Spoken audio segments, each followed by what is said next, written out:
Scroll through your phone right now, and I bet you've seen those flashy gurus selling you the dream of financial freedom. They paint this perfect picture where buying a rental property is hyped up as an automatic money-printing machine, letting you sip coffee on the beach while the cash just rolls in. But as a financial advisor who has sat down with hundreds of young adults all across the US for over a decade, I have to share a hard truth. Passive income from real estate is usually a sugar-coated lie. Let me prove it to you through the real-life story of Solo and Mike. These two guys are the exact reflection of countless young people I've worked with. 30 years old, working hard at their 9-to-5s, living in the same city, and both making $60,500 a year. Through strict financial discipline and cutting out unnecessary expenses, they both managed to save up exactly $55,000. Standing at the crossroads of their 30s, they made two fateful decisions. Solo poured all of that hard-earned cash into a rental property, eager to jump into the landlord life. Meanwhile, Mike took a much quieter and, honestly, more boring route. He threw every single penny of his capital into the stock market. Before I uncover the brutal price they both had to pay 20 years later, I want you to pause for a second and ask yourself, if it were you, with $55,000 in your hands right now, would you buy a house or invest in stocks? Drop a comment down below and let me know, and let's see if your decision changes by the end of this video. Let's open the first chapter of Solo's financial playbook, a phase I jokingly call with my clients the young landlord's honeymoon. You're 30, sitting on 55 grand in cash. You know, here in the States, owning real estate isn't just a financial transaction. It's the ultimate symbol of the American dream. A shiny, invisible medal proving to the world that you've officially made it. Every other video on TikTok and YouTube Shorts is constantly screaming at us, use leverage, buy property, let your tenants pay off your debt. And Solo, with all the confidence of a young guy with decent savings, decided to drop his entire $55,000 of hard-earned cash as a 20% down payment to snag a $275,000 house. Being a meticulous 9-to-5 guy, Solo built the perfect Excel spreadsheet. With a 30-year fixed mortgage at a 7% interest rate, his monthly payment to the bank came out to $1,463. Sounds a bit risky, but to Solo, this was a foolproof business plan. Right after closing, he quickly found a tenant and locked in a lease for $1,980 a month. Smooth math, right? On paper, after paying the bank, Solo is quietly pocketing $517 a month in positive cash flow. That's $517 dropping into his wallet on the first of every month without him seemingly lifting a finger. Solo is riding high on the pride of a guy who thinks he just found the holy grail of wealth. He'd even take the long way home from work just to drive past the property, smiling smugly and bragging to his buddies over beers on the weekend. See that? I own that. I've sat in my office listening to hundreds of young guys pull up these exact same colorful Excel spreadsheets with stars in their eyes. But you know what? There's a brutal reality that no spreadsheet will ever tell you. Excel files don't call you at 2 a.m. freaking out about a busted pipe. And inevitably, the honeymoon ends. Year 2 of this passive income journey delivered Solo his first real slap in the face.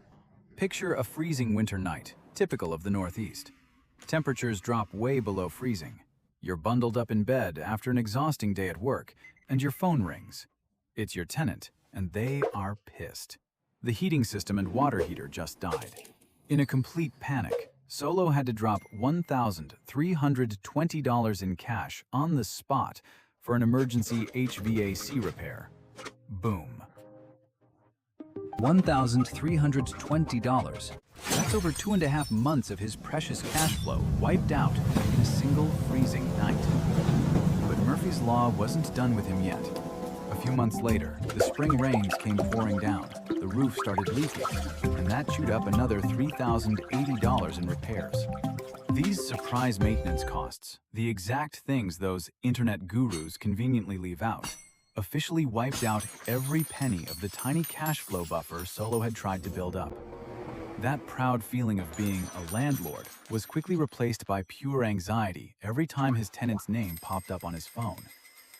If Year 2 taught Solo a bitter lesson about physical depreciation, Year 3 was a tear-jerking pop quiz on human and legal risks.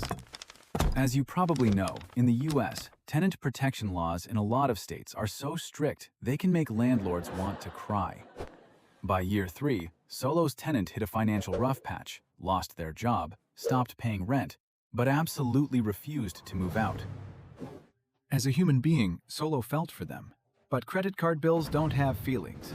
On the first of every month, the bank still coldly auto-drafted that $1,463 from his account. Solo got dragged into an exhausting, expensive legal battle just to get them evicted. After a month of the house sitting completely empty to clean up the mess and find a new renter, he was staring at a devastating ledger. $1,980 lost in unpaid rent, plus a $660 broker fee just to get someone new in the door. By now, Solo's fiery enthusiasm was dead. He finally sat down, scrapped the dreamy pink math from before, and looked at the naked numbers.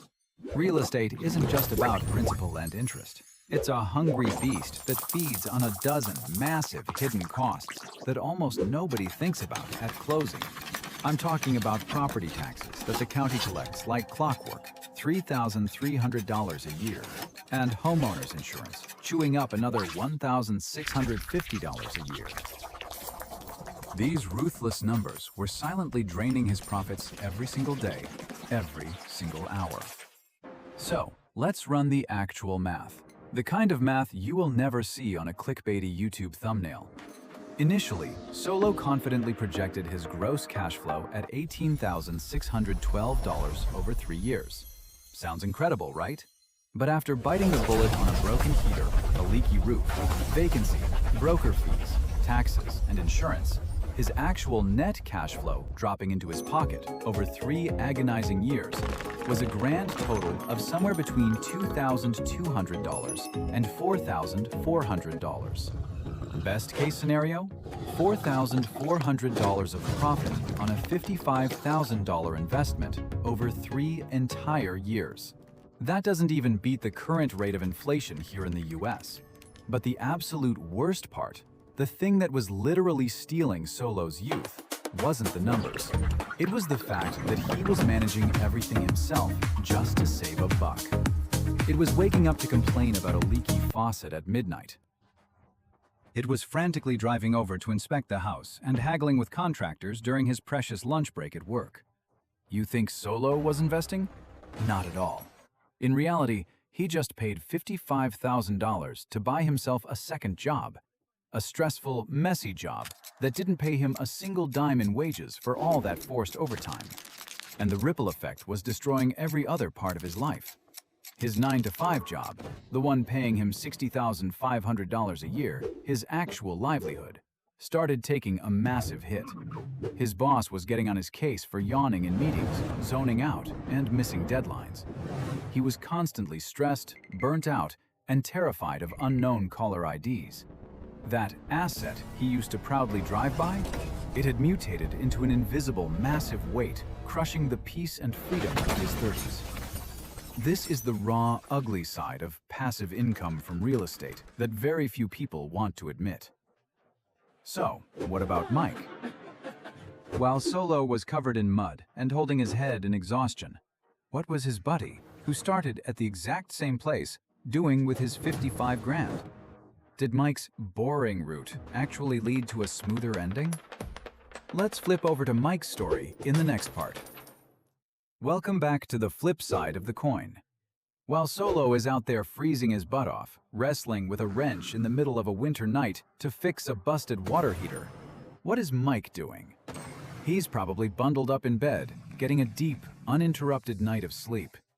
Standing at the exact same starting line with $55,000 in cash, Mike took a completely different, much lonelier route. He threw every single penny of that money into a total stock market index fund. Choosing this path means he doesn't have a heavy ring of keys to carry around. He doesn't have a lawn he needs to mow. And of course, he doesn't have a physical property to drive past and casually flex to his buddies.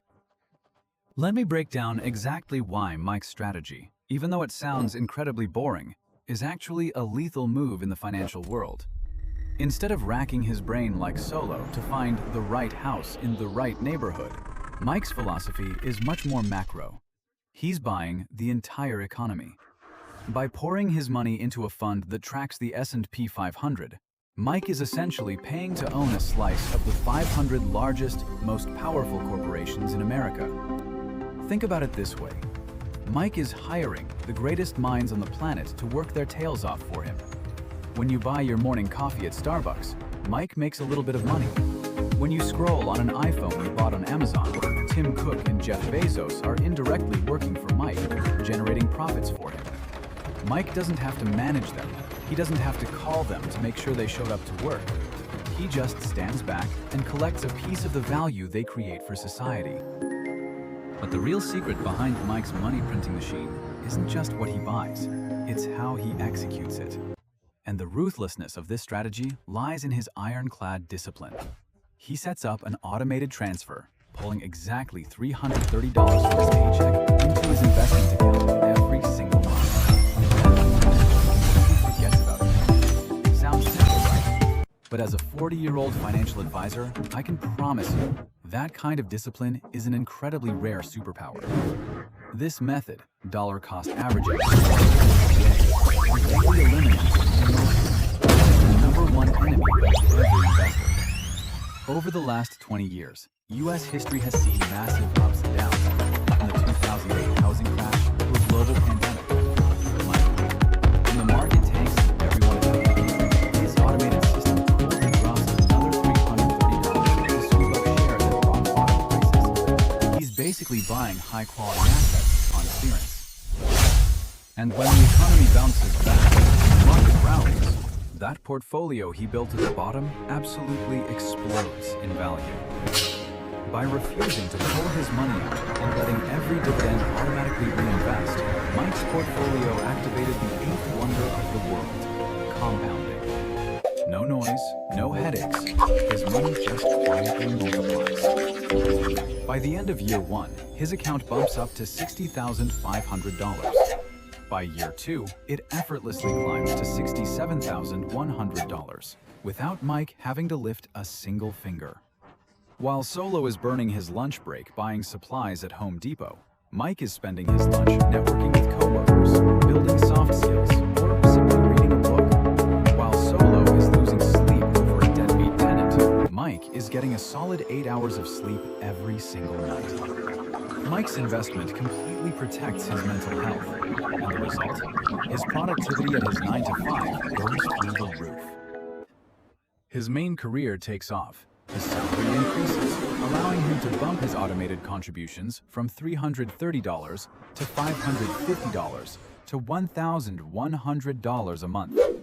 Now that is the perfect rate of wealth building. But hold on a second. Before you rush to open your brokerage app and dump all your money into an index fund, I need you to brace yourself for a harsh reality. Do not think you, Mike, are easy. Thousands of behavioral finance studies, like the famous Dow report here in the US, have consistently shown that the average retail investor's returns are way lower than the market's actual returns. Why? Because we as human beings are not hardwired to just sit still. We suffer from action bias. Mike's strategy forces you to face an invisible but terrifying pressure. Absolute, crushing boredom. Remember, Mike's investment is totally invisible, highly abstract, and gives him absolutely nothing interesting to talk about over a beer or at a weekend barbecue. In American culture, we love keeping up with the Joneses. When Solo is ranting and raving about his terrible tenant, at least he's the center of attention. He still looks and sounds like a real estate mogul. But Mike? When someone asks, "Hey man, what are you investing in these days?" he just gives a bland answer. "Oh, I just buy index funds." The conversation immediately dies in an awkward silence. Nobody claps. nobody is impressed. If anything, they probably think he's playing it way too safe and lacks ambition. You can't touch an index fund. You can't look at it. It's just cold red and green numbers jumping around on a lifeless screen. Human instinct constantly craves that dopamine hit from locking in a quick profit, day trading a massive swing, or at the very least, feeling the power of holding a physical property in your hands. Forcing your brain to accept a buy and forget strategy, doing absolutely nothing for decades on end, is the most agonizing psychological torture for almost anyone. And that is exactly why I always tell my students, the biggest enemy standing between you and financial freedom is not a market crash, it's boredom. So, now that you've seen the dark side of both paths, I want to ask you an honest question. Do you truly believe you have the mental toughness, the patience to tie your own hands, ignore the noise of the crowd, and just watch your wealth slowly grow over 20 grueling years like Mike? Drop your thoughts down in the comments. I genuinely want to read what you guys think. Every choice has its price, and in the next part, we'll fast forward 20 years to see what hard-learned lessons Solo and Mike walked away with when time delivered its final verdict. By then, you'll know exactly which strategy is truly meant for you. Fast forward 20 years. Today, hitting their 50s, both Solo and Mike are sitting on a massive pile of wealth. But the price they paid to get there couldn't be more different. Looking back as grown men, they've boiled it down to 3 brutal, hard-learned lessons that everyone in their 30s needs to engrave in their brains. First, the lesson from Solo's sleepless nights. Never drain your bank account to buy a rental property just because you managed to scrape together enough for a down payment. Wake up. Real estate is not the passive income dream everyone hypes it up to be. It is literally a second business that demands your hands-on management. If you decide to step into this game, you absolutely must have a 6-month emergency fund strictly to feed that property. And you have to be fully prepared to sacrifice your relaxing weekends. Second, the advice from Mike's quiet path. In the investing world, discipline and patience are literal superpowers. Stop racking your brain trying to beat the market. Instead, set up an automated investing system, relentlessly reinvest every single dividend, and take a step back so the magic of compounding can do the heavy lifting for you. And finally, the biggest secret I want to leave you with. The greatest investment in the world isn't about the numbers on a screen. It has to genuinely fit your personality and who you are. If you thrive on control, have sharp management skills, and can stomach the pressure of negotiating, real estate is your promised land. But on the flip side, if what you crave deep down is peace of mind, completely uninterrupted weekends with your family, and the freedom to pour 100% of your focus into leveling up your main career, then index funds are absolutely your soulmate. At the end of the day, guys, the story of Solo and Mike isn't about proving who is right or who is wrong.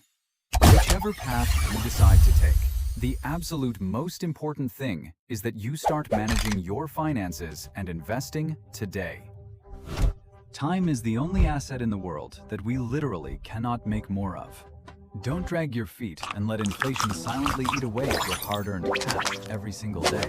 If you're still standing at the starting line, feeling completely lost and not knowing where to begin, go ahead and smash that subscribe button and ring the notification bell right now.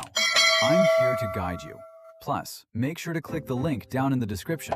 I've put together a completely free ebook for you guys called The 7-Day Financial Detox Challenge. This book is going to be your exact roadmap to resetting your cash flow, wiping out bad debt, and gearing up for your very first investment. Hit subscribe right now so you don't miss out on any valuable insights into your wealth building journey. Thanks for watching, and I'll catch you guys in the next video.